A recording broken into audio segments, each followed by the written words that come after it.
सभी लोगों को सुधा सागर चैनल की तरफ से मेरा जय श्री कृष्ण, अभिनंदन, प्रणाम। जैसा कि आप सब लोग इस चैनल पर जुड़े रह करके नित्य निरंतर श्रीमद् भगवद गीता पर, श्रीमद् भागवत महापुराण पर, शांभवी महाविद्या पर और त्राटक, बिंदु साधना आदि पर चर्चा श्रवण करते रहते हो। तो सभी दर्शकों से मेरा एक निवेदन है, कृपया जब भी कोई भी वीडियो देखें पूरी की पूरी देखें। यदि आपको पूरा लाभ लेना है तो कोई भी वीडियो स्किप नहीं करना चाहिए, क्योंकि मेरा उद्देश्य ये नहीं है कि आपको मनोरंजन के लिए कोई विषय दूं मैं। मेरा उद्देश्य ये है कि आपके मन को एकाग्र करने के लिए ऐसा सर्वेक्षण करूं, ऐसे चर्चा करूं जिससे आपको समाधान मिल जाए और आप एक अच्छे साधक बनकर के जीवन की परम शांत और उदार तथ्यों को पकड़ करके उस सत्य की तरफ चले। इसलिए मेरा बार बार निवेदन है, अनुरोध है कि किसी भी वीडियो को पूरा देखे बिना स्किप ना करें, क्योंकि पैसा कमाना उद्देश्य नहीं है। सत्य तो यह है, सुतदारा और लक्ष्मी पापी के भी होए, संत समागम हरि कथा तुलसी दुर्लभ दुए। सुतधारा और लक्ष्मी पापी के भी होए, संत समागम हरि कथा तुलसी दुर्लभ दुए। कहने का तात्पर्य आप समझ गए होंगे कि धन संपत्ति तो सभी के पास प्रायः होती है। जीव जंतु को काटने वालों के पास भी पैसा होता है, और पापियों की श्रृंखला में हम किसी को नहीं कह सकते, क्योंकि हम जब किसी की निंदा करते तो हमसे बड़ा पापी और कौन हो सकता है। हम जब किसी की बुराई पकड़ते हैं, जब किसी की बुराई करते हैं, तो सबसे बड़े पापी तो हम हो जाते हैं। इसलिए सबसे बड़ा पाप है किसी के आत्मा को दुखाना। तो हम पुनः आ जाते हैं अपने विषय पर। त्राटक बिंदु साधना, त्राटक दीपक साधना, त्राटक दर्पण साधना, इन साधनाओं में है क्या? बंधुओं, किसी भी साधना का एक लक्ष्य होता है। अब आपका लक्ष्य क्या है?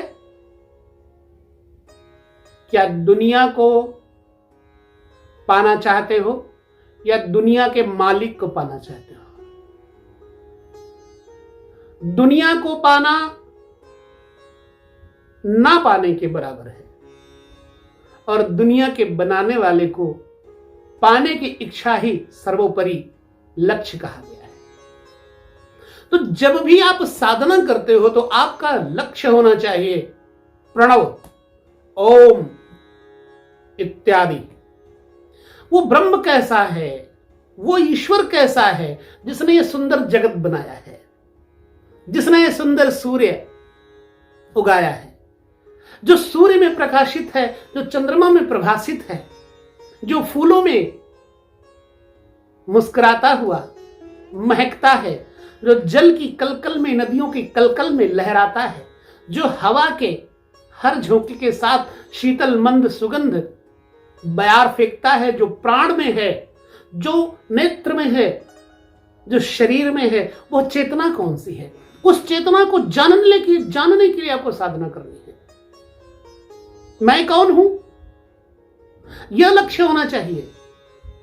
तो त्राटक साधना का हमारा मुख्य उद्देश्य यही है कि आपको अपने स्वभाव का, आपको अपने स्वरूप का अनुभव हो। तो त्राटक साधना में एक तो समय का सही पालन करना है, जिस समय आप करते हो उसी समय को काल कहा जाता है। वह समय आपकी प्रतीक्षा करता रहता है। आपको बल देने के लिए वही समय योग्य होता है, युक्त होता है। तो आप उसी समय बैठ करके त्राटक करें। किसी ने पूछा कि क्या छोटे से बल्ब के ऊपर त्राटक किया जा सकता है? हां, कर सकते हो, बशर्ते वो बल्ब बहुत छोटा सा हो, बिंदु मात्र हो और टिमटिम करता हुआ ना हो, केवल एक लौ जलता हो, श्वेत हो अथवा हल्का नीला हो,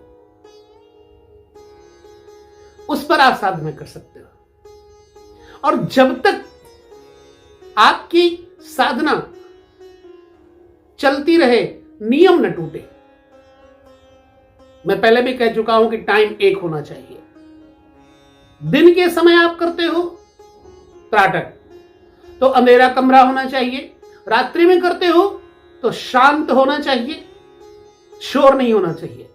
किसी भी प्रकार की साधना में शोर त्याज्य है।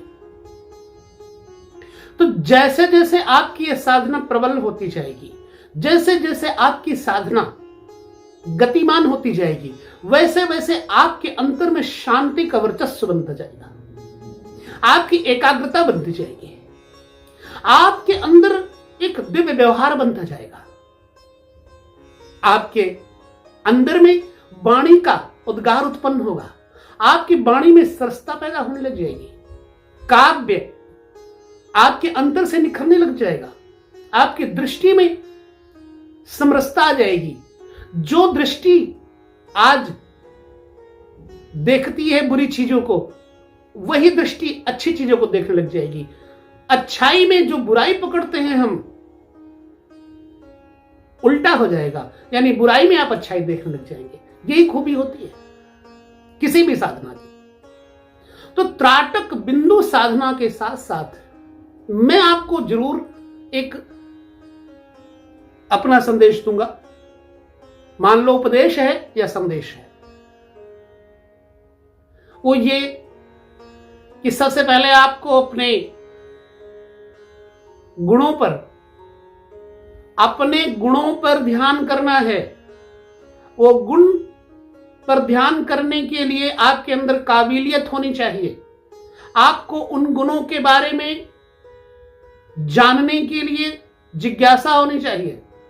वो गुण जब तक आप नहीं समझ पाओगे, तब तक आपकी मनोदशा स्थिर नहीं हो पाएगी। जैसे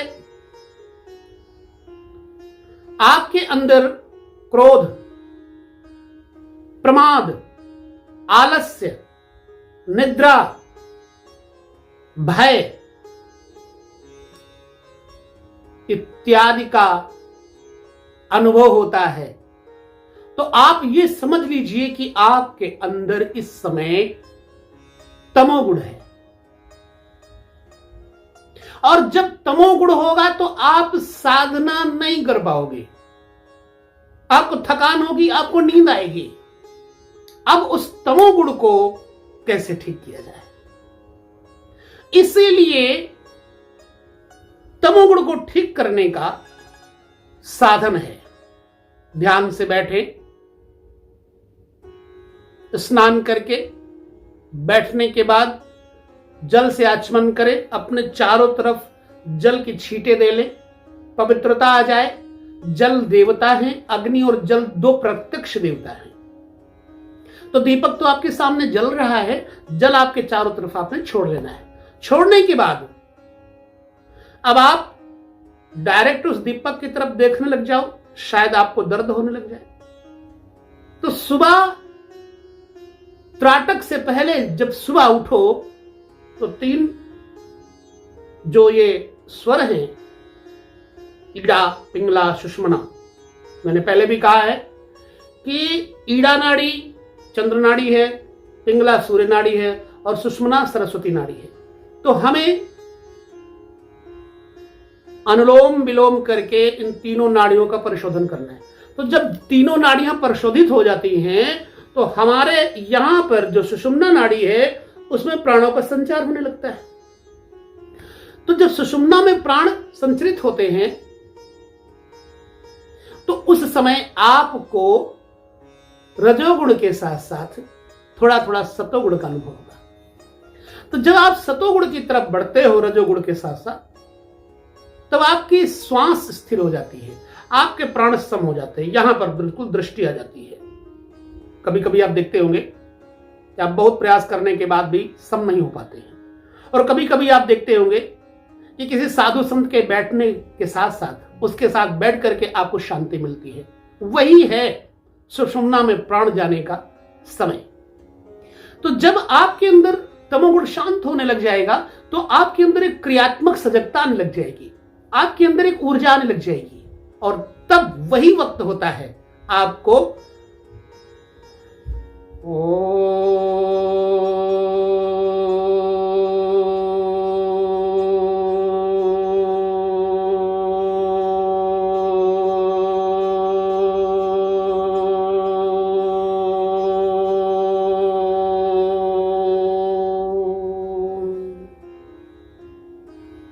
गहरा श्वास भरें और गहरे श्वास के साथ ओम का शब्द नाभि चक्र से निचले भाग में मूलाधार से जब उठता है तो अगले चक्रों की तरफ बढ़ता है और समस्त केंद्रों को स्पंदित करता हुआ एक दिव्य ऊर्जा प्रदान करता है। हमारे रग रग में, हमारे इन प्रत्येक तंत्रिकाओं में ऐसी तरंगे, ऐसी ऊर्जा भर देता है जिसे हमें सत्य का बोध होने लगता है। फिर लंबा श्वास खींचें।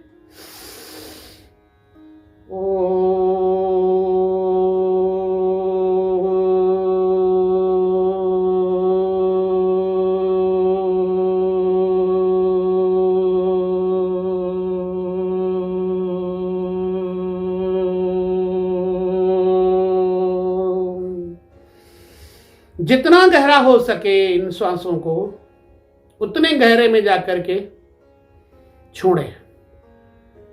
खींचा,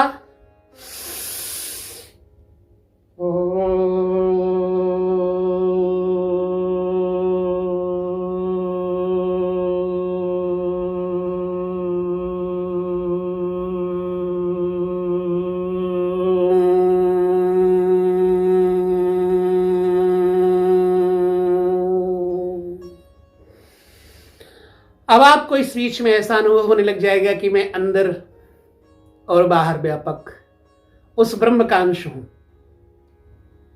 ना कोई शोक है, ना कोई रोग है, ना मृत्यु है, ना जन्म है, सब वृथा है। मैं आत्मस्वरूप, ब्रह्म स्वरूप, चैतन्य परम पुरुष परमात्मा का अंश हूं। मैं निरंतर उस ब्रह्म से जुड़ा हुआ हूं। मेरे अंदर कोई विकार नहीं, मैं निर्विकार हूं। मेरा स्वभाव शांत है, मेरी प्रकृति शांत है, मेरा अंतर शांत है, मेरा बाहर शांत है। जिस चीज की आप कल्पना करते हो आपके सामने वही प्रस्तुत हो जाता है। चेतना की चढ़ी हुई अवस्था में आप जैसा चिंतन करोगे आप वैसे हो जाओगे। जिस प्रकार से लोहार की धोकनी से वो लोहा तदाकार हो जाता है, अग्नि की तरह लाल हो जाता है, वैसे ही ब्रह्म चिंतन से, ब्रह्म सानिध्य से, ओमकार के जप से आपका तादात्म्य बन जाएगा। धीरे धीरे जब आपका तादात्म्य बन जाएगा तो आपकी चेतना शांत, स्थिर और ऊर्ध्वमुखी होने लग जाएगी। फिर वही चित्त शांत हो जाने के बाद अब आप ठीक सामने बिंदु पर एकाग्र होकर देख सकेंगे। आपको आंसू नहीं आएगा नेत्रों से। अब आपको वही साधना एक दिव्य अनुभूति प्रदान करने लग जाएगी और फिर आप 40 मिनट बैठने की बजाय 40 घंटे बैठ सकते हो। भूख नहीं लगेगी, प्यास नहीं लगेगी। भूख नहीं है, प्यास नहीं तो कामना नहीं है, काम नहीं है, क्रोध नहीं है, लोभ नहीं है, मोह नहीं है। आप मोक्ष की मुक्तावस्था में चलने लगते हो। ये कोई व्यवहारिक जगत की बात नहीं है, आपका व्यवहारिक जगत भी अच्छा हो जाता है जब आप साधना की इन सीढ़ियों पर चढ़ते हो। तो आपका व्यवहार जगत भी टिम करता हुआ प्रज्वलित हो जाता है और आपका वही संसार ब्रह्माकार हो जाता है। जिसे आप मक्कार देख रहे थे वही अब ब्रह्माकार हो गया है। जिसे आप दोषी मानते थे वही संसार ब्रह्ममय दिखाई पड़ रहा है। तो यह हो जाता है आपकी साधना विज्ञान से। ठीक है, तो तमोगुण को ओंकार के जरिए जबकि रजोगुण की तरफ ले जाएं। जब आपके अंदर ऊर्जा बढ़ जाएगी तो आपके अंदर सतोगुण का भाव बढ़ने लग जाएगा। जब सतोगुण हो जाएगा तब आपको वेद की बातें समझ में आने लग जाएंगी, पुराण की वह मीमांसाएं, उपनिषद की और ऋचाएं, वो सूत्र सब आपको हृदय में उतरने लग जाएंगे। यही दिखाई पड़ेगा कि बस चारों तरफ वो है। तब आपका त्राटक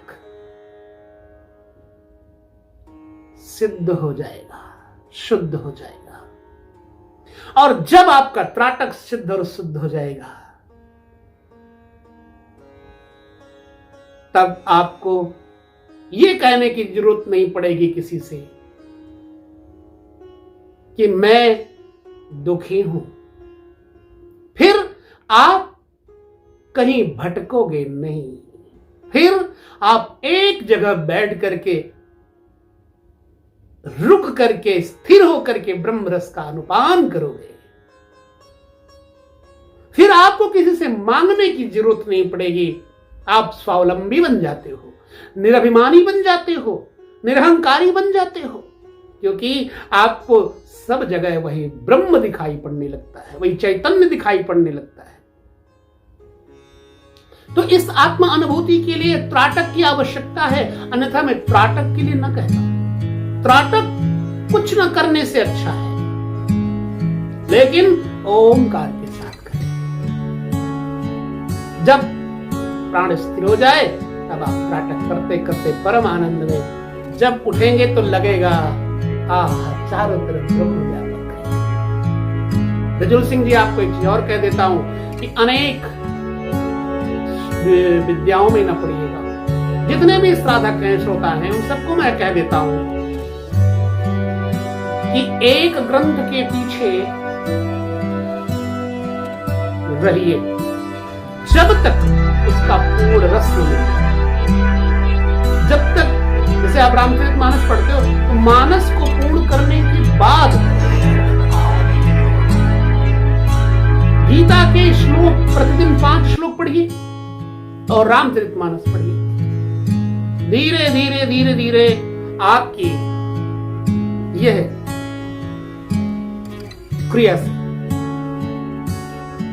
आपके अंतर में शुचिता आने के कारण फिर आपको खुद मार्गदर्शन मिल जाएगा कि अब आपको क्या करना है। जैसे आपने मानस पीयूष के बारे में कहा, तो मानस पीयूष का मतलब क्या होता है? मानस अमृत निकला कहां से है? मानस सरोवर से, रामचरित मानस से। तो अगर वो अमृत बूंद है तो रामचरित मानस में कितना होगा? तो पहले रामचरित मानस में गोता लगाओ, उसके बाद कुछ बिंदु निकाल के महात्माओं ने रख दिए हैं, फिर उनको मानस पीयूष इत्यादि। ठीक है, समझ में आ गया? तो त्राटक साधना में बिल्कुल कर्म न टूटे, आलस न आए।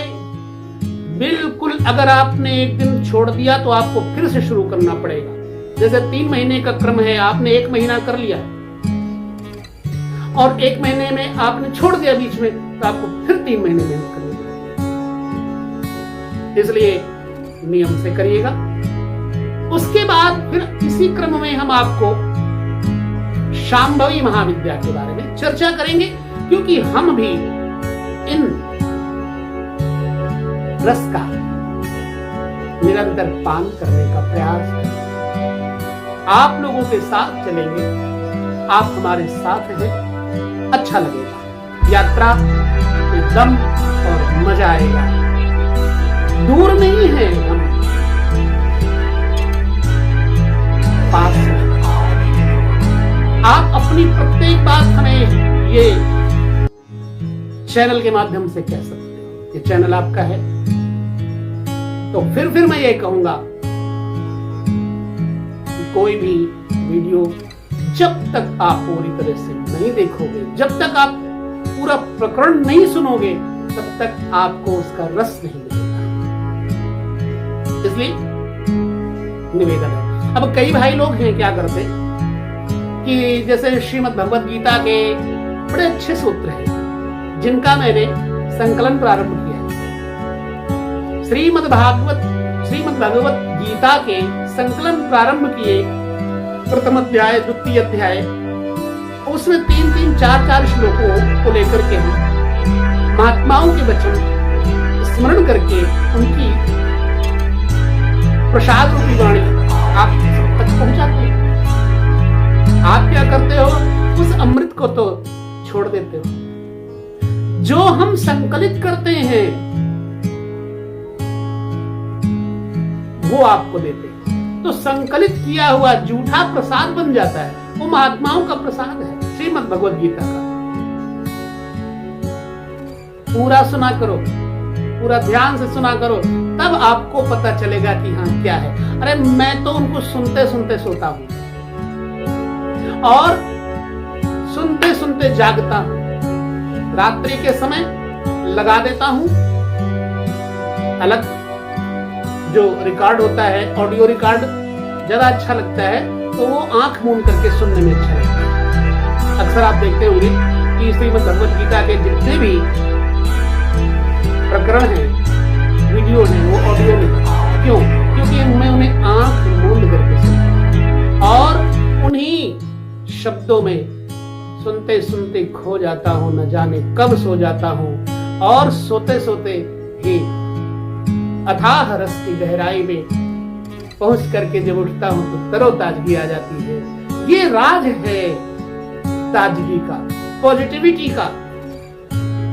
तो प्यारे भाई बंधु बहनों, सब लोगों से निवेदन है कि जितना भी कुछ आप देखते हैं पूरा देखें, और जब आपको कहीं शंका मिलती है, आपके साधना में कोई रुकावट पड़ती है, तो आप हमें अपनी बात जरूर कहें। इस संदर्भ में हम आपका सहयोग करेंगे और इतना ज्यादा लंबा वीडियो न बन जाए, इसलिए हम थोड़े से शब्दों में एक इसको पूर्ण करते हैं। और आप लोग त्राटक संबंधी मार्ग में चलते चलते कोई भी अवरोध आता है तो हमें जरूर शेयर करें।